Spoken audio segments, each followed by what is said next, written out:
Payg'ambarimiz Muhammad Mustafa sallallohu alayhi va sallam nasablari va tug'ilishlari. Bilmak kerakkim, har bir ummatman degan odam Payg'ambarimiz Muhammad alayhisalomni o'z ota-onasini tanigandek bilishi lozim. Payg'ambarimiz sallallohu alayhi va sallam o'zlari arab naslidan, Quraysh qabilasi, Bani Hoshim urug'idan bo'lib, nomi shariflari Muhammaddir sallallohu alayhi va sallam. Tug'ilgan joylari Arabistonda, Makka shahridir. Otalari Abdulloh, Abdullohning otasi Abdul Muttalib, uning otasi Hoshim, uning otasi Abdul Manofdir. Ushbu to'rt otalarni bilishlik har bir musulmonga lozim va lobuddir.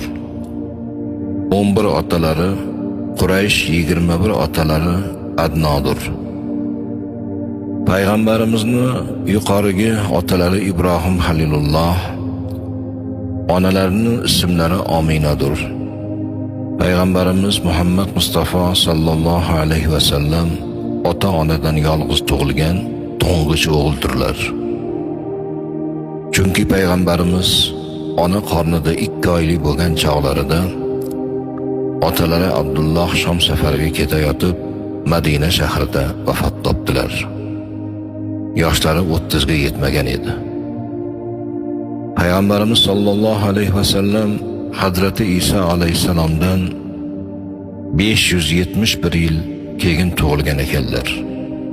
U zamonda Eron mamlakatida mashhur Nushiravon Odil podshoh o'tgan ekanlar.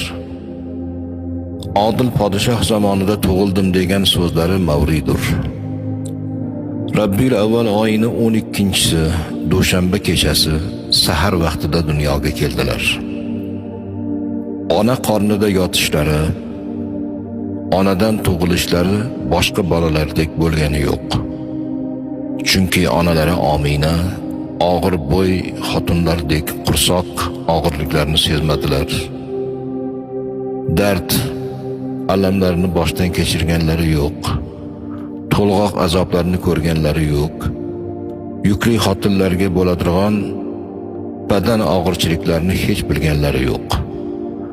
Ona qornida 6 oylik bo'lganlarida Xudoning do'sti, oxir zamon payg'ambariga yuklik bo'lding deb Ominaga tushlarida bashorat bo'ldi. Bu muborak